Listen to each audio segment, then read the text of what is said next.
नमस्कार। Gayatri PG college Sanchore की online class में आपका स्वागत है। प्रिय विद्यार्थियों, आज हम बीए पाठ द्वितीय में प्रायद्वीपीय भारत में विजयनगर साम्राज्य की स्थापना के बारे में वो पढ़ेंगे। तो देखिए, विजयनगर साम्राज्य प्रायद्वीपीय भारत का एक महत्वपूर्ण हिंदू साम्राज्य माना जाता है। विजयनगर की स्थापना के विषय में कई मत प्रचलित हैं, लेकिन इतना अवश्य है कि इस राज्य की स्थापना 1336 ईस्वी में संगम वंश के दो भाई हरिहर व बुक्का नामक दो भाइयों ने इसकी स्थापना है वो की थी। अर्थात विजयनगर साम्राज्य के संस्थापक हरिहर और बुक्का, जिन्होंने 1336 ईस्वी में प्रायद्वीपीय भारत में, जिस समय पूरे भारत में इस्लाम का बोलबाला चल रहा था, तो उस समय प्रायद्वीपीय भारत में एक हिंदू साम्राज्य की स्थापना है वो की थी। हरिहर और बुक्का के प्रारंभिक जीवन के बारे में कई जानकारियाँ व कथाएं चलती हैं, जिनका सार यह है कि मुस्लिम आक्रमणकारी उनको पकड़कर दिल्ली ले आए और जहां उन्हें बलात् मुसलमान बनाया गया था। अर्थात उन्हें ज़बरदस्ती इस्लाम धर्म ग्रहण करवाया था और मोहम्मद बिन तुगलक ने उन्हें रायचूर दिल्ली में ले गए और उसके बाद रायचूर दक्षिण में शांति और व्यवस्था स्थापित करने के लिए मोहम्मद बिन तुगलक ने उन्हें भेजा। तो इसी दौरान उन्होंने दक्षिण में आने के बाद हरिहर और बुक्का ने इस्लाम धर्म को त्याग दिया। अर्थात जब रायचूर दक्षिण भारत में मोहम्मद बिन तुगलक ने उन्हें शांति व्यवस्था स्थापित करने के लिए भेजा था, तो वहाँ पर आकर इन्होंने इस धर्म इस्लाम को त्याग कर हिंदू धर्म अपना लिया और हिंदू आंदोलन के नेता भी हैं वो बन गए। कई ऐसा भी मानते हैं कि दोनों भाइयों को दक्षिण के शूरवीर कृष्ण नायक और वीर बल्लाल जैसे शासकों से प्रोत्साहन मिला था तथा प्रसिद्ध विद्वान एवं संत माधव विद्यारण्य के प्रभाव से उन्होंने इस्लाम त्याग कर हिंदू साम्राज्य की स्थापना का लक्ष्य है वो रखा था। उनके अनुज वेदों की टीकाकार सायणाचार्य से अत्यधिक प्रेरणा और सहायता मिली थी और दोनों भाइयों ने तुंगभद्रा नदी के दक्षिणी तट पर हमको हस्तिनावतो राज्य की नींव रखी थी और इसके बाद उन्होंने विद्यानगर नामक नया नगर भी बसाया था और यही नगर आगे चल कर के विजयनगर के नाम से प्रसिद्ध हुआ था। अर्थात संगम वंश के हरिहर और बुक्का नामक दो भाइयों ने अपने गुरु विद्यारण्य के नाम पर उन्होंने विद्यानगर नगर बसाया था और यही नगर आगे चलकर विजयनगर साम्राज्य के रूप में प्रसिद्ध है वो हुआ था। अब हम बात करें तो विजयनगर साम्राज्य में सबसे पहले संगम वंश का शासन रहा था और संगम वंश के बाद में सलू वंश, तुलु वंश के शासन रहा था और तुलु वंश में इस साम्राज्य को महान शासक मिला था जिसका नाम है कृष्णदेव राय। कृष्णदेव राय का काल विजयनगर साम्राज्य के लिए एक उत्थान का काल था। विजयनगर साम्राज्य को चार चांद लगाने में, साम्राज्य विस्तार करने में, उसकी प्रसिद्धि बढ़ाने में, सर्वांगीण विकास में तुलुव राजवंश के शासक कृष्णदेव राय का योगदान महत्वपूर्ण माना जाता है। तो देखिए, तुलुव राजवंश में इसके संस्थापक थे नरसिंह। तो तुलु वंश के संस्थापक नरसिंह योग्य शासक थे पराक्रमी सेनानायक थे और उसने शासन तंत्र को सुव्यवस्थित किया और सेना को सुदृढ़ बनाया था। उसने पुर्तगाली गवर्नर अल्मीडिया से अच्छे घोड़ों को खरीदने का समझौता किया था और उसके शासनकाल में भी विजयनगर को बहमनी आक्रमणों का सामना करना पड़ा था। इसके बाद यहाँ के शासक आते हैं कृष्णदेवराय। तो देखिए, कृष्णदेवराय जिनका कार्यकाल 1509 से 1530 ईस्वी, तो नरसिंह के उपरांत उसका छोटा भाई कृष्णदेवराय सिंहासन पर बैठा और उसकी गिनती विजयनगर के महानतम तथा भारतीय इतिहास के महान शासकों में की जाती है। वह एक कुशल प्रशासक, महान योद्धा तथा पराक्रमी सेनानायक था। उसने साम्राज्य की शासन व्यवस्था का पुनः संगठन किया, विद्रोही सरदारों और अधिकारियों का दमन कर राज्य में शासन व्यवस्था स्थापित की तथा अनेक सुधारों के द्वारा राज्य की आर्थिक स्थिति को उन्नति की ओर अग्रसर है वो किया। तो इस तरह से कृष्णदेवराय जैसा महान शासक, कुशल प्रशासक और पराक्रमी सेनानायक विजयनगर साम्राज्य को तुलु वंश में मिला था और उनके काल में विजयनगर साम्राज्य की उन्नति देखते ही बनती थी।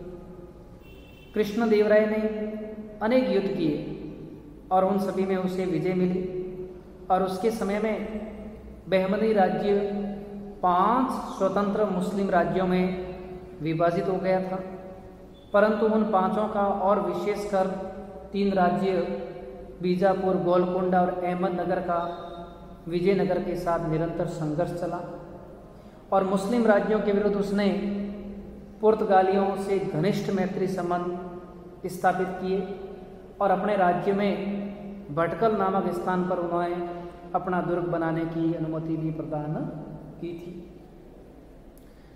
राजा बनते ही उसे नाम मात्र के बहमनी सुल्तान महमूद शाह के भीषण आक्रमण का सामना करना पड़ा।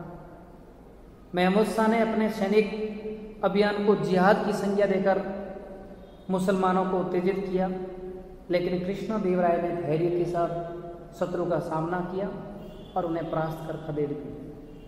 तो देखिए, कृष्णदेवराय ने बहुत से युद्ध लड़े थे और उसके समय में बहमनी राज्य जो था वो 5 मुस्लिम राज्यों में विभाजित था और 5 में से विशेषकर अहमदनगर, बीजापुर, गोलकोंडा जो ये है, ये विजयनगर के साथ निरंतर लड़ रहे थे, संघर्ष कर रहे थे और मुस्लिम राज्यों के विरुद्ध उसने पुर्तगालियों से, कृष्णदेवराय ने इन मुस्लिम साम्राज्यों से निपटने के लिए पुर्तगालियों से घनिष्ठ मैत्री संबंध स्थापित किए और घनिष्ठ मैत्री संबंध स्थापित करने के बाद उन्होंने पुर्तगालियों को भटकल में दुर्ग बनाने की अनुमति दे दी और राजा बनते ही उसके सामने नाम मात्र के शासक महमूद शाह ने भीषण आक्रमण कर दिया और अपने सैनिकों को जिहाद का नारा भी दिया था, जिससे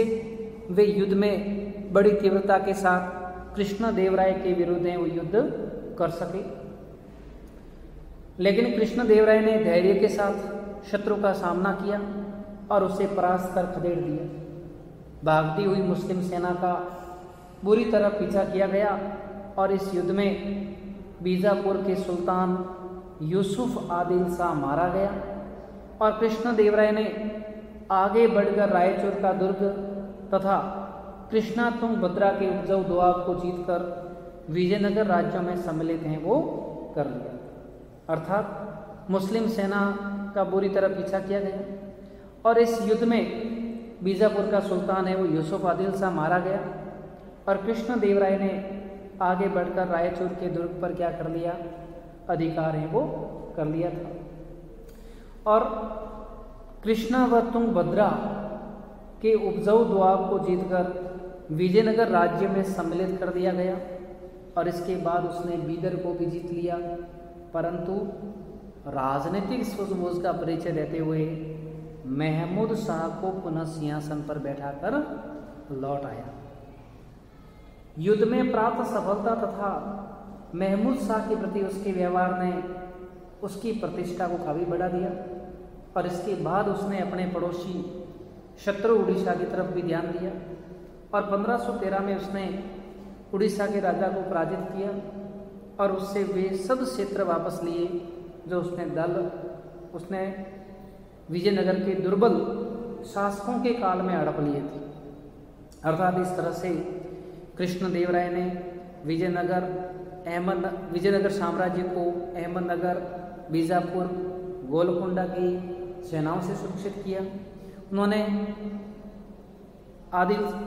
मोहम्मद शाह जैसे जो मतलब बहमनी सुल्तान को पराजित किया।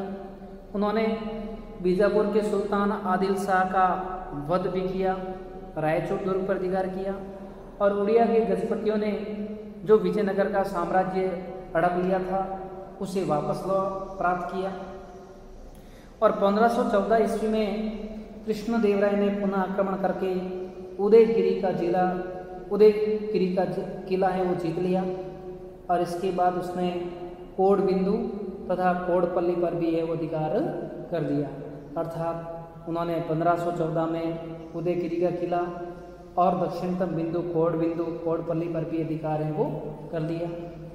और इस अवसर पर उड़ीसा के राजा की पत्नी व पुत्र उसकी पकड़ में आ गए, लेकिन एक सच्चे हिंदू शासक की भांति उन्होंने परिचय दिया और उस परिचय के तहत उन्होंने उनके साथ सम्मानजनक व्यवहार किया। और इस सम्मानजनक व्यवहार के बाद में उड़ीसा के राजा ने अपनी पुत्री का विवाह कृष्णदेवराय के साथ कर दिया। और इसके बाद में उड़ीसा के राजा ने अपनी पुत्री का विवाह जब कृष्णदेवराय के साथ कर दिया तो कृष्णदेवराय ने भी बीजापुर पर आक्रमण किया और मुस्लिम शासक को बुरी तरह पराजित किया। बीजापुर की राजधानी गुलमर्गा पर भी अधिकार हो गया और विजयनगर के सैनिकों ने बीजापुर को भी है वो खूब लूटा था। इस तरह से उन्होंने बीजापुर और इसके अलावा गोलकोंडा, अहमदनगर आदि पर भी विजय प्राप्त की थी। कृष्णदेवराय के सैनिक अभियानों की सफलता के फलस्वरूप उसका शासन पश्चिम में दक्षिणी कोंकण और पूर्व में विजयपट्टनम और दक्षिण में भारतीय प्रायद्वीप के छोर तक दक्षिण में पहुंच गया था।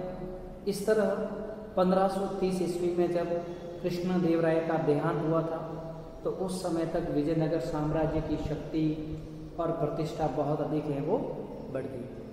तो इस तरह कृष्णदेवराय ने अपने प्रतिद्वंदियों को पराजित किया, लेकिन उन्होंने कभी भी दुश्मन की कमजोरी का फायदा नहीं उठाया। एक सच्चे क्षत्रिय राजा, एक हिंदू राजा के दायित्व कर्तव्यों को निभाया और उसका परिचय देते हुए उन्होंने उड़ीसा के राजा की पत्नी और उसके पुत्र को वापस सकुशल वो लौटाया था। अब देखिए, कृष्णदेवराय जितना महान विजेता था उतना ही सुसंस्कृत, विद्वान एवं विद्यानुरागी शासक था। वह स्वयं वैष्णव धर्म का अनुयायी था, परंतु अन्य धर्मों के प्रति उसका व्यवहार समान तथा सहिष्णुतापूर्वक था। उसे निर्माण कार्यों में भी रुचि थी और उसने नागलपुर नामक एक नया नगर बसाया। राजधानी विजयनगर की सुंदरता को बढ़ाने के लिए अनेक मंडप बनाए, गोपुरम बनवाए और उसने विद्वान कवियों, कलाकारों, साहित्यकारों को उदारतापूर्वक राजकीय आश्रय दिया। उसके शासनकाल में पुर्तगाली यात्री डोमिंगो बेस भारत आया और उसने अपने वृतांत में कृष्णदेवराय और उसके राज्य की समृद्धि की भूरी भूरी प्रशंसा भी है वो की। तो इस तरह हम मान सकते हैं कि विजयनगर साम्राज्य उनके काल में उत्कृष्ट साम्राज्य बना। उन्होंने नगलपुरम नगर बसाया और अपने विभिन्न विजय के दौरान विभिन्न प्रकार की उनको जो विजयश्री हासिल होती थी उसके अवसर पर उन्होंने दक्षिण के मंदिरों के आगे गोपुरमों का भी निर्माण है वो करवाया था। इसके अलावा उनके दरबार में तेनालीरामा जैसे कई विद्वान शोभा पाते थे और उनके शासनकाल में पुर्तगाली यात्री डोमिंगो पेस ने भारत की यात्रा की थी और कृष्णदेवराय के साम्राज्य के बारे में उन्होंने अत्यंत विश्वसनीय शब्दों में वो लिखा था, समृद्धि के बारे में प्रशंसा भी की थी। अब हम पढ़ते हैं विजयनगर साम्राज्य के पतन के बारे में। तो देखिए, कृष्णदेवराय के बाद उनके छोटे भाई अच्युतराव शासक बने, लेकिन वे योग्य नहीं थे और केंद्रीय सत्ता कमजोर हो गई और उसी दौरान राज्य की वास्तविक शक्ति प्रधानमंत्री राम राय के हाथ में है वो आ गई थी। अब प्रधानमंत्री व सेनापति राम राय के हाथ में आ गई तो राम राय वैसे तो योग्य था, लेकिन महत्वाकांक्षा और घमंड ने उसे एक घातक मार्ग की ओर धकेल दिया और उसने दक्षिण के मुस्लिम राज्यों की आपसी कलह में हस्तक्षेप करके विजयनगर की प्रतिष्ठा बढ़ाने की नीति अपनाई, लेकिन यह नीति उसके लिए उल्टी पड़ गई। इस नीति का उल्टा प्रभाव हुआ और 1543 ईस्वी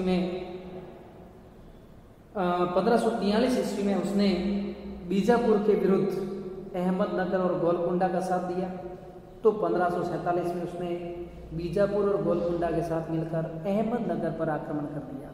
अर्थात बीजापुर, गोलकुंडा, अहमदनगर तीनों के बीच इसने फूट डालने की कोशिश की, लेकिन समय रहते तीनों ही एक हो गए। और इस दौरान जब उन्होंने मस्जिदों को तोड़ा, कुरान का अपमान किया, तो विजयनगर साम्राज्य के खिलाफ बीजापुर, गोलकुंडा और अहमदनगर एक हो गए। परिणाम स्वरूप तालीकोटा का युद्ध लड़ा गया 1565।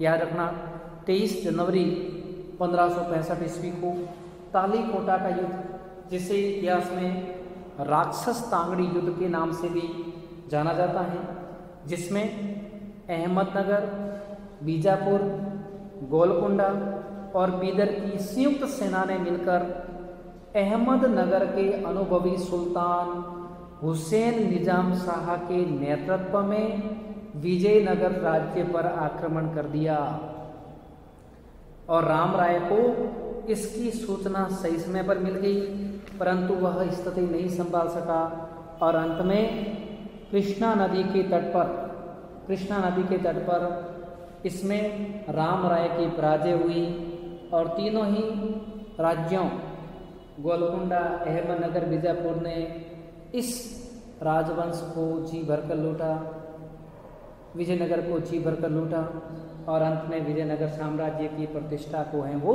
ठेस पहुंची और उसके बाद विजयनगर साम्राज्य दिन प्रतिदिन कमजोर होता गया था। धन्यवाद।